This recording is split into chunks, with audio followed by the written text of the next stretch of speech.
అందరికీ నా ప్రత్యేకమైన వందనములు. దేవుని సంగతులను మనందరం కలిసి ధ్యానం చేస్తున్నాము.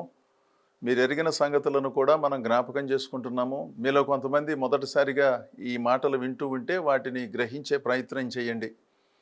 భక్తిని భక్తి సూత్రాలతోనే జరిగించాలి, కానీ ఎవరికి తోచినట్లుగా వారు జరిగించడానికి అవకాశం లేదనేది మీ అందరికీ తెలుసు. విద్యార్థులు స్కూలుకు వెళ్ళినప్పుడు ఉపాధ్యాయులు చెప్పే పాఠాలు నేర్చుకోవాలి, కానీ సొంత పాఠాలు నేర్చుకుంటే వారు ఉత్తీర్ణతను సాధించలేరు, పై తరగతికి వెళ్ళలేరు. వాహనాన్ని వాహనమునకున్న ధర్మము చొప్పునే నడపాలి, కానీ ఎవరిష్టం వచ్చినట్లుగా వాళ్ళు నడుపుతాను అంటే కుదరదు. వారితో పాటు ఇతరులకు కూడా ప్రమాదాన్ని సృష్టించిన వాళ్ళు అవుతారు. వ్యవసాయం చేసే రైతులు వ్యవసాయం చేసే పద్ధతిలోనే ఆ సాగును చేయాలి, కానీ ఎవరికి తోచినట్లుగా వాళ్ళు చేస్తే ఫలసాయం రాదు. ఉద్యోగం చేసేవారు ఉద్యోగ ధర్మము చొప్పున సమయాన్ని పాటించి పై అధికారులు చెప్పినట్లుగా తెలియని సంగతులు తెలుసుకుని ఓపికగా చేస్తేనే ఆ ఉద్యోగంలో కొనసాగుతారు. లేకపోతే ఆ ఉద్యోగాన్ని పోగొట్టుకోవలసి వస్తుంది. ఇలా చెప్పుకుంటూ పోతే ప్రతి విభాగంలోనూ కొన్ని ధర్మాలు ఉన్నాయి. వాటిని మనం అనుసరించాలి. నాకు ఇష్టం లేదండి, ఇలాంటి వాటిని నేను చెయ్యను అంటే మనం ఏ పని చెయ్యలేము, ఎక్కడికి వెళ్ళలేము, జీవించటం అసాధ్యమవుతుంది కదా. భోజనాలు సిద్ధం చేసే గృహిణులు ఏం చేస్తారు చెప్పండి? దానికంటూ ఒక పద్ధతిలోనే అన్నం వండుతారు, కూర వండుతారు, ఉప్పు కారం మిగిలిన దినుసులు వాడి చక్కగా సిద్ధం చేసి ఇంటి వారికి భోజనాలు అందిస్తారు. దానికంటూ ఒక పద్ధతి ఉంది. వంటను సిద్ధం చేయటం తెలియని వాళ్ళు ఇదే పద్ధతి, నాకు తెలిసిన పద్ధతిలోనే నేను వండుతాను, మీరందరూ ఈ ఆహారాన్ని చక్కగా భుజించండి అంటే అది సాధ్యమయ్యేది కాదు. భౌతిక నియమాలకే ఇన్ని సంగతులను మనం పరిశీలిస్తూ ఉన్నప్పుడు ఆధ్యాత్మికంగా దేవుని సేవించే విషయంలో అధిక స్వేచ్ఛను వినియోగించుకొని నేను విన్నది ఇదేనండి, నాకు తెలిసింది ఇదేనండి, మా సంఘంలో ఇదే చెప్పారండి, కనుక ఇదే నిజమైన భక్తి అండి అనే రీతిలో కొంతమంది కొన్ని సంగతులను విస్మరిస్తున్నారు. భక్తిని భక్తి సూత్రాలతోనే మనం జరిగించాలి.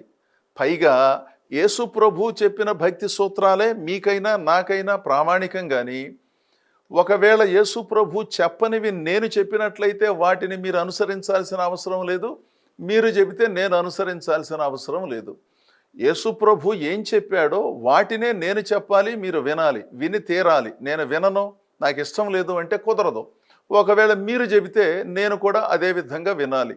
ఎందుకంటే దేవుని వాక్యములో ఉన్నదా లేదా, చెప్పిన వాళ్ళు ఎవరు అనేది తర్వాత సంగతి. దేవుని వాక్యములో ఉన్నప్పుడు వాటిని మనం అనుసరించాలి, అంతేగాని వేరుగా ఆలోచించటానికి అవకాశం లేదు. ఈరోజు ధర్మశాస్త్రోపదేశకుడు, మహాగొప్ప పండితుడు, కాస్త అనుభవము కలిగిన వాడు, వయస్సుతో పాటు అనుభవాన్ని సాధించిన నికోదేము యేసు ప్రభు దగ్గరకు రాత్రివేళ వచ్చాడు. రాత్రివేళ వాళ్లకు వీళ్లకు భయపడి యేసు ప్రభు దగ్గరకు వచ్చాడండి అని అనుకోవటానికి వీల్లేదు. అక్కడ అతడు భయపడే పనేమీ చేయటం లేదు. యేసు ప్రభు దగ్గరకు రావటానికి గల ఒక ప్రధాన కారణం రాత్రిపూట అయితే ఆయన ఏకాంతంగా కాస్త సమయం కేటాయించడం సాధ్యమవుతుంది. పగలనుకోండి అంత విస్తరించి మాట్లాడటానికి అవకాశం ఉండదు అనే భావన కూడా అతనికి ఉన్నది. ఏకాంతంగా మాట్లాడాలి ప్రభుతో, ఎందుకంటే దేవుని సన్నిధి ఆయనలో సాక్షాత్కరిస్తోంది, ఆయన మాటలను వినాలి, కొన్ని సంగతులను అడిగి తెలుసుకోవాలి అని కాస్త ప్రశాంతంగా ఉన్న సమయంలో ఓ రాత్రి సమయాన యేసు ప్రభు దగ్గరకు వచ్చి అద్భుతంగా ప్రభువును అభినందించాడు. ప్రభువును అభినందించినప్పుడు ప్రభువు వాటిని స్వీకరిస్తూనే ఆయన చెప్పవలసిన సంగతులను చెప్పాడనమాట.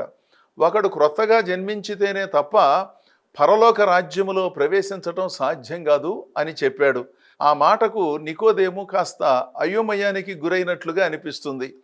అతడు చాలా వయసు కలిగిన వాడు, బాగా చదువుకున్నవాడు, ధర్మశాస్త్రాన్ని పఠించినవాడు అయినప్పటికీ ప్రభు చెప్పిన ఈ సంగతిని వెంటనే అవగాహన చేసుకోవటంలో తడబడ్డాడనమాట.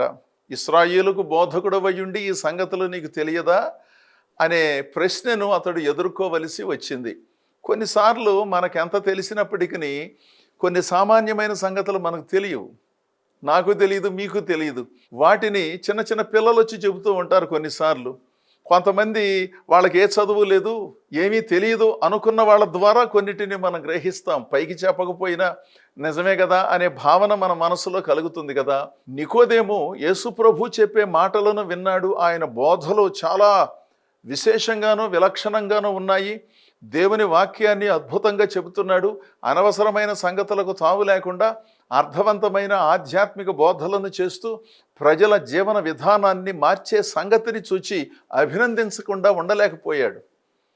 మీలాగా మేము చేయలేకపోతున్నామండి, మీలాగా మేము చెప్పలేకపోతున్నామండి, మేము కూడా ధర్మశాస్త్రం చదివిన వాళ్ళమేనండి, చిన్నప్పటి నుంచి ధర్మశాస్త్రాన్ని బాగా అర్థం చేసుకున్నప్పటికీ దేవుని సన్నిధి మీ ద్వారా మేము గ్రహిస్తున్నాము అని అంత పెద్ద మనిషి వచ్చి అభినందించాడు. ఇది కూడా గొప్ప సంగతే కదా. అభినందించడం కంటే అభిశంసించడం చాలామందికి తెలుసు కదా.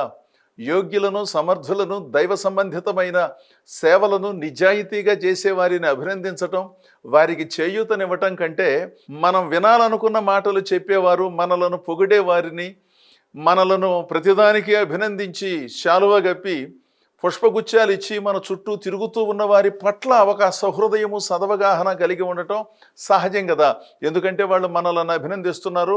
అయ్యగారు మీరు మాట్లాడితే అసలు సాక్షాత్తు దేవుడు మాట్లాడినట్లుగా ఉన్నది, మీరు పాట పాడినా కూడా అలాగే ఉన్నదని చెబితే వీళ్ళకు పాట పాడటం రాకపోయినా, కొన్ని సంగతులు సరిగా తెలియకపోయినా, వారేదో స్వలాభాన్ని ఆశించి వీరి దగ్గర ఉన్న దానిని పొందుకోవాలనే ఉద్దేశంతో అనవసరమైనటువంటి పొగడ్తలతో ముందుకొచ్చినప్పుడు వాటిని విశ్లేషించడం తెలియక వాళ్ళ చుట్టూ తిరిగే పద్ధతులను ఎక్కువ మంది అనుసరిస్తున్నారు. నిజాయితీ కలిగినటువంటి వారు, విశ్వాసము కలిగినటువంటి వారు, నిబద్ధత కలిగినటువంటి వారి పోకడలు వేరు. వాళ్ళు ఎప్పుడూ నిజాయితీగానే ఉంటారు. ప్రజల దగ్గర నుంచి ఏదో ఆశించి ఆ కార్యక్రమాలను జరిగించరు. ప్రజలను మభ్యపెట్టే మాటలు వాళ్ళు ఎప్పుడు చెప్పరు. అభినందనలకు పొంగిపోరు. అభిశంసనలు వచ్చినప్పుడు కృంగిపోరు. సమతలమైన భూమిలో దేవుని వైపు చూస్తూ దైవ సంబంధితమైన సంగతులను కాస్త చక్కగా కుదురుగా ఆలోచిస్తారన్నమాట. ఇతడు ధర్మశాస్త్రోపదేశకుడు, మహాపండితుడైనప్పటికీ యేసు ప్రభు మాట్లాడే మాటలు నేను మాట్లాడే మాటల కంటే చాలా ప్రత్యేకంగా ఉన్నాయి. చాలా సంతోషమండి, మీ బోధలు, మీ జీవన విధానము మమ్మల్ని ఆకర్షించాయి, అందుకని మిమ్మల్ని అభినందించడానికి వచ్చాను అన్నాడు. ప్రభు వాటిని స్వీకరిస్తూనే వాటికి పెద్ద ప్రాధాన్యత లేకుండాను ఒకడు నీటి మూలముగాను ఆత్మ మూలముగాను జన్మించాలి అని మార్పు చెందిన జీవితానికి కావలసిన సూచనలను చేశాడు. అప్పుడు కొంచెం తెగమక పడ్డాడనమాట. అంటే మరలా తిరిగి నేను తల్లి గర్భములోకి వెళ్ళి తిరిగి నేను భూమి మీదకి రావాలా అన్నట్లుగా కొంచెం తడబడ్డాడు. దానిని బట్టి అతడికి ఏమీ తెలీదు అని మనం అన్నిసార్లు భావించనక్కర్లేదు. ఇశ్రాయేలీలకు బోధకుడైనప్పటికీ ఈ సంగతిని గురించి అతడు సరిగా ఇంతకుముందు విననందున కొంచెం సమయం పట్టింది అర్థం చేసుకోవడానికి. అయితే ఏంటి కానీ చాలా చక్కగా స్పందించాడు కదా.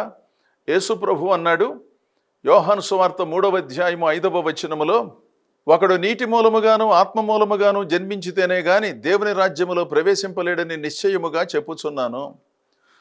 మీరొచ్చి నన్ను అభినందించినంత మాత్రాన మీరు దేవుని రాజ్యములో ప్రవేశించలేరు. మీరొచ్చి నన్ను సత్కరించినంత మాత్రాన దేవుని రాజ్యములో ప్రవేశించలేరు.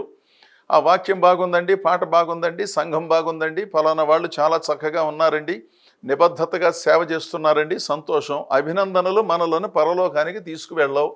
మీరైనా నేనైనా ఎవరైనా దేవుని సన్నిధిలో మనసును మార్చుకుని, బుద్ధిని మార్చుకుని, బాప్తిస్మము తీసుకుని దేవుని ఆత్మ ఆధ్వర్యములో అనగా మంచి మనస్సాక్షి ఆధ్వర్యములో జీవితాలను జీవించినప్పుడే అది సాధ్యమవుతుంది. నాయన, నీవు ధర్మశాస్త్రోపదేశకుడవు, పండితుడవు, నాకంటే వయస్సులో పెద్దవాడవైనప్పటికీ ఈ సంగతులు మాత్రం మీరు గ్రహించాలి అని ప్రభు నిర్మోహమాటంగా చెప్పాడనమాట. సత్యం ఎప్పుడూ కూడా అలాగే చెప్పాలండి. ఊరికే అనవసరమైన మాటలతో కలిపి ప్రజలను ఏదో మభ్యపెట్టి ప్రజలేదో అనుకుంటారేమో, వాళ్ళు ఏమీ అనుకోకుండా వాక్యం చెప్పాలి అన్నట్లుగా మనం భావించనక్కర్లేదు. కొన్నిసార్లు కొన్ని సంగతుల విషయంలో అనుకోవటమే మంచిది. అనుకుంటున్నారు అంటే ఆలోచిస్తున్నారని అర్థం కదా. తెలియని సంగతులను తెలియజేసినప్పుడు కొన్నిసార్లు వారిని వ్యక్తిగతంగా ఈ సంగతులను సూచించినట్లుగా ఉన్నప్పుడు ఆ సంగతులను ఆలోచిస్తే కాస్త పరివర్తన వస్తుంది కదా ప్రవర్తనలో. ప్రభు స్పష్టంగా చెప్పాడు, అభినందనలను స్వీకరిస్తూనే తాను నేర్చుకోవలసిన వాటిని చక్కగా ప్రభు బోధించాడు. దేవుని ప్రజలారా, దేవుని ఏ విధంగా మనం సేవిస్తున్నాం? నాకు వాళ్ళు తెలుసండి, వీళ్ళు తెలుసండి, ఆ సంఘానికి వెళుతున్నామండి, ఈ సంఘానికి వెళుతున్నామండి, సంతోషం. వెళ్ళే సంఘానికి క్రమంగా వెళ్ళగలుగుతున్నారా? సమయానికి వెళుతున్నారా? చెప్పే మాటలు, పాడే పాటలు, సాక్ష్యములు శ్రద్ధగా విని అయిపోయే వరకు ఉండి దీవెనను తీసుకుని ఆ సంఘములో సేవలందించే అవకాశము, అవసరత ఉన్నదనే సంగతిని గుర్తించి దానికి తగిన విధముగా స్పందించి దేవుని సేవలు మనం జరిగిస్తున్నామా? లేకపోతే ఎప్పుడు చూసినా చుట్టాలలాగా మందిరాల చుట్టూ తిరుగుతున్నామా? ఎందుకంటే మనం వెళ్ళగానే ఒకరు మనలను పలకరించాలి, మనలను చెయ్యి పట్టుకుని తీసుకుని వెళ్ళి ఒకళ్ళు కూర్చోబెట్టాలి. ఈ సేవలు అధికంగా జరగాలని మనం కోరుకుంటున్నామా? అలా చేయటం తప్పని నేను అనట్లేదు, కానీ ప్రార్థనా మందిరానికి వచ్చినప్పుడు గబగబా వెళ్ళి ఎక్కడ ఖాళీ ఉంటే అక్కడ కూర్చుని దేవుని ఆరాధించాలి కదా. ఎవరో మనలను ఆహ్వానించాలి, మనకు నమస్కారం పెట్టాలి, మనకేదైనా ఇవ్వాలి, ఇవన్నీ కోరుకోవటం మంచిది కాదేమో కదా. ఒకవేళ వాళ్ళు ఏదన్నా ఇస్తే తీసుకోండి, అదేంటి. కానీ అది వెళ్ళిన ప్రతిసారి నాకు అలా ఉండాలి, నాకు సౌకర్యవంతంగా ఉండాలి, ఇవి పెద్ద ప్రాముఖ్యమైనవి కాదు. ఉంటే మంచిదే, ఒకవేళ లేకపోయినంత మాత్రాన దేవుని ఆత్మకార్యం జరగటానికి ఇవేమీ అడ్డు కాదు కదా, ఇవేమీ సహకరించవు కదా. దేవునిగా ఆరాధించాలి, కానీ మనకు తోచినట్లుగా, మనకిష్టమైనట్లుగా, మన చెవులకు ఇంపుగా మాటలు చెప్పాలి అని కోరుకుంటే అన్నిసార్లు అది సాధ్యం కాదు. యేసు ప్రభు కూడా ప్రేమతో, కృపతో ఎన్నో సంగతులను బోధించాడు. అదే సమయంలో కొన్నిసార్లు తన శిష్యులను కూడా గద్దించాడు. ఎందుకంటే వారు నేర్చుకోవలసిన వాటిని నేర్చుకోవాలి కదా. ఎంతసేపు మీరు గొప్పవాళ్ళు అవుతారండి, మీరు ప్రార్థనకు రాకపోయినా పర్వాలేదండి, మీకోసం సంఘం అంతా ప్రార్థన చేస్తున్నారండి, మీరు చదవకపోయినా ఉత్తీర్ణులు అవుతారండి, మీరు ఉద్యోగం సరిగా చేయకపోయినా ఉద్యోగాన్ని దేవుడు నిలిపి ఉంచుతాడండి అనే బోధలు మన బాధలను ఏ విధంగానూ తొలగించకపోగా వాటిని మరి ఎక్కువ చేస్తాయి. దేవుని సంగతులను దైవిక కోణంలోనే ఆలోచించాలి, కానీ దైవిక కోణంలోనే వినాలి, బోధించాలి, కానీ మనకు అనుకూలమైన పద్ధతిలో ఉండాలంటే ఎలాగండి? అన్నీ మనకు అనుకూలంగా ఉంటున్నాయా? లేవు కదా, సర్దుబాటు చేసుకుంటున్నాం కదా. అలాగే దేవుని సన్నిధికి వచ్చినప్పుడు తెలియని సంగతులను దైవదాసులు చెప్పినప్పుడు, ఓహో ఇలా ఉండాలి, ఇలా మాట్లాడకూడదు, ఇలా వ్యవహరించకూడదని మీరు నేను అనుకోవాలి. అంతేగాని నాకు నచ్చలేదని మనకు నచ్చే స్థలానికి వెళ్ళటం, మనలను పొగిడే స్థలానికి వెళ్ళటం, మనలను అందరినీ ముందుకు పిలిచి కూర్చోబెట్టే స్థలాలకు వెళ్ళటం, వీటి వలన మానసిక ప్రశాంతత లభించే మాట నిజం. ముందు కూర్చున్నా, మధ్యలో కూర్చున్నా, వెనక కూర్చున్నా, కుర్చీలు ఖాళీ లేనప్పుడు ముందో మధ్యలోనో ఎక్కడో కూర్చోవాలి కదా. ఎంతసేపు మనుషులు మనలను గుర్తించాలి, వేదికలపైకి పిలవాలి, ఇలాంటి వాటితోనే సరిపెట్టుకుంటూ విచిత్రమైన భక్తి పద్ధతులను అనుసరించడానికి అవకాశం లేదు. మారు మనస్సు అనుభవము అనేది ఒక స్థిరమైనటువంటిది. మారు మనస్సు పొంది పాపక్షమాపణ పొందిన వారు తప్పనిసరిగా బాప్తిస్మాన్ని వెంటనే తీసుకోవాలి. దేవుని ఆత్మ ఆధ్వర్యంలో వారు నడుచుకోవాలి. ఓ మంచి సంఘములో వారు స్థిరపడాలి. దేవుని మాటలను శ్రద్ధగా వినాలి. దేవుడు దీవెనలు ఇచ్చే మాట నిజం. కొన్నిసార్లు కొన్ని సంగతులను మనకు చూపించే మాట కూడా నిజం. వీటికి కాస్త సిద్ధ మనస్సును కలిగిన జీవన విధానం ఎంతో అవసరమండి. ఇవి లేకుండాను మనకు అనుకూలంగానే అందరూ వాక్యం చెప్పాలి, మనల్ని ఏం అనకూడదు, ఎందుకంటే మనకు సొమ్ములు ఉన్నాయి కదా, మనం పెద్ద పెద్ద ఉద్యోగాలు చేస్తున్నాం కదా, పెద్ద పెద్ద ఉద్యోగాలు చేసి పదవీ విరమణ పొందాం కదా, మన చుట్టూ అందరూ తిరగాలి అన్నట్లుగా భావించనక్కర్లా. దేవుడి దగ్గరకు వచ్చినప్పుడు మనందరం సమానమే. దేవుని మాటలు వినవలసి వచ్చినప్పుడు మీరైనా నేనైనా బేషరతుగా వినాలి. ఒకవేళ తెలుసో తెలియకో అయోమయములోనో ఏదైనా పొరపాటు జరిగితే వెంటనే ఆ మాటలను, ఆ పద్ధతులను ఉపసంహరించుకోవాలి. ఇది నిజమైన మారు మనసు పొందిన వారి లక్షణం. అలా కాకుండా ఏదో అభిమానంతోనో లేకపోతే అందరితో పాటు నేనన్నట్లుగానో అనవసరమైన తెలివితేటలతోనో అర్థం లేనటువంటి కార్యక్రమాలు జరిగించేవారు దేవుని రాజ్యములో ప్రవేశించలేరు అని యేసుప్రభువే చెప్పాడు. దానిని ఆశ్చర్యపోతూ నికోదేము విన్నాడు.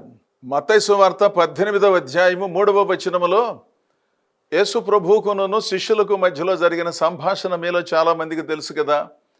మీరు మార్పు నొంది బిడ్డల వంటి వారైతేనే గాని పరలోక రాజ్యములో ప్రవేశింపరు అని చెప్పాడు. అంటే దాని అర్థం ఏంటి? నిర్మలమైన మనస్సు కలిగిన వారైతేనే దేవరాజ్యములో ప్రవేశించటం సాధ్యమవుతుంది అన్నాడు. ఎవరు పడితే వాళ్ళు దేవరాజ్యములో ప్రవేశం దొరకదండి. ఎందుకంటే ఎక్కడికి పడితే అక్కడికి మీరు నేను వెళ్ళలేం కదా. అనుమతి లేకుండా కొన్ని కార్యాలయాలలోకి వెళ్ళలేం కదా. అనుమతి లేకుండా కొంతమందిని కలుసుకునే అవకాశం లేదు కదా. ముందుగా అనుమతిని పొందాలి. ఎందుకు వెళుతున్నామో వారికి తెలియజేయాలి. ఎప్పుడు వస్తామో తెలియజేయాలి. ఎంతమంది వస్తారో తెలియజేయాలి. అప్పుడు వారికి మనతో పని ఉన్నది అని అనుకుంటే కొన్నిసార్లు అవకాశం దొరుకుతుంది, కొన్నిసార్లు అవకాశం దొరకదు. వారు ఒత్తిడి పనిలో ఉన్నందున అందరికీ వారి దర్శనం లభ్యం కాదు. అది వారి వ్యక్తిగతమైన జీవన విధానానికి సంబంధించినది. కొంతమంది అందుబాటులో ఉండే అవకాశం ఉంటుంది, కొంతమందికి విస్తారమైన పనులు ఉన్నందున, బాధ్యతలు ఉన్నందున అందుబాటులో ఉండే అవకాశం లేదు. మరి కొంతమంది అనవసరంగా అందరికీ అందుబాటులో ఉంటే మన విలువ తక్కువైపోతుందని కొంతమంది దూరంగా ఉండొచ్చు. రకరకాలైన కారణాలు ఉంటాయి. ఇక్కడ మార్పు నుండి మీరు బిడ్డల వంటి వారైతేనే పరలోక రాజ్యములో ప్రవేశిస్తారు అని ప్రభు చెప్పాడనమాట.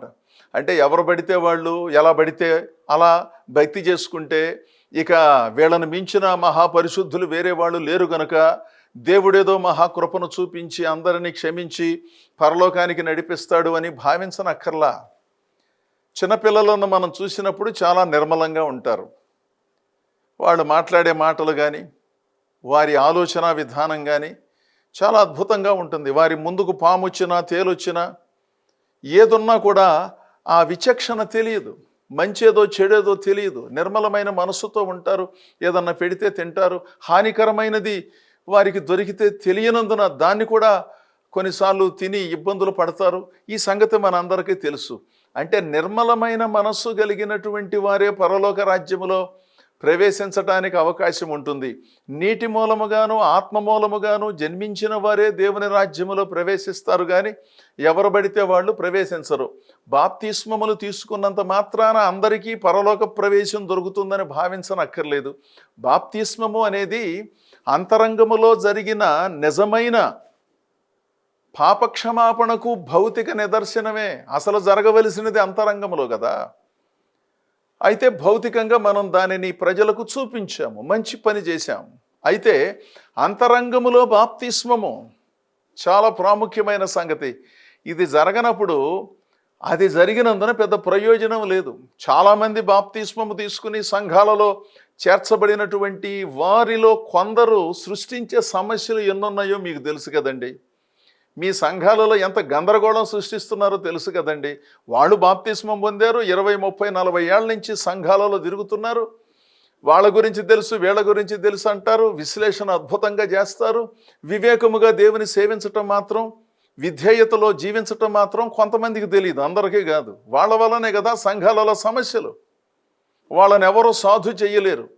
దైవ సేవకులను నియంత్రిస్తారు. ఏ వాక్యం చెప్పాలో ఏ వాక్యం చెప్పకూడదో సూటిగా స్పష్టంగా దేవుని వాక్యాలు చెప్పారనుకోండి, వాళ్ళను అక్కడి నుంచి ఎంత తొందరగా తొలగించాలో అనేది కొంతమంది భక్తుల యొక్క ఆలోచన విధానం కదా. అదేమంటే మాకే వాక్యం చెప్తున్నాడండి పాస్టర్ గారు, అలా ఉండమని ఎలా ఉండమని చెబుతున్నాడు. మరి ఏం చెప్పాలి? ప్రజలకు వాక్యం చెప్పగా ఎవరికి వాక్యం చెప్పాలి? వచ్చిన ప్రజలను ఉద్దేశించి వాళ్ళల్లో ఉన్న ఆధ్యాత్మిక బలహీనతలను దేవుని వాక్యములో నుంచి జ్ఞాపకం చేయక ఏం చేయాలి? మాకే వాక్యం చెప్పారు, మాకే వాక్యం చెప్పారు అని కొంతమంది భావిస్తారు కదా సంఘాలలో. అది తప్పు కాదు. వాళ్ళకే వాక్యం చెప్పేది, వాళ్ళతో పాటు చెప్పే సేవకుడు కూడా ఉన్నాడు. ఎంతసేపు ఎదురుగా ఉన్న వాళ్ళకే వాక్యం చెప్పటం కాదు, చెప్పే వాళ్లకు కూడా ఆ మాటలు వర్తిస్తాయి. అయినా సంఘానికి వచ్చింది దేవుని మాటలు వినటానికా, లేకపోతే మనకు ఇంపైన మాటలు వినటానికా, పొగడ్తలు వినటానికా, మనం గొప్పవాళ్ళం కాకపోయినా గొప్పవాళ్ళని అనిపించుకోవటానికా, పాట సరిగా పాడకపోయినా అద్భుతంగా పాడారని వాళ్ళ చేత అనిపించుకోవటానికి సంఘాల చుట్టూ తిరుగుతున్నామా? ఆలోచించండి ఒకసారి. అంటే మన ఆర్థిక పరిస్థితులు ఉన్నతంగా ఉంటే, మనం గొప్ప గొప్ప స్థాయిలో ఉన్నట్లయితే ఆ స్థాయిలోనే అందరూ దేవుడు కూడా, దేవుని సేవకులు కూడా వాక్యాన్ని సూటిగా చెప్పకుండాను మామూలుగా చెప్పి సంతోషపెట్టే పద్ధతులను అనుసరించాలని అలాంటి వాళ్ళు కోరుకుంటున్నారా?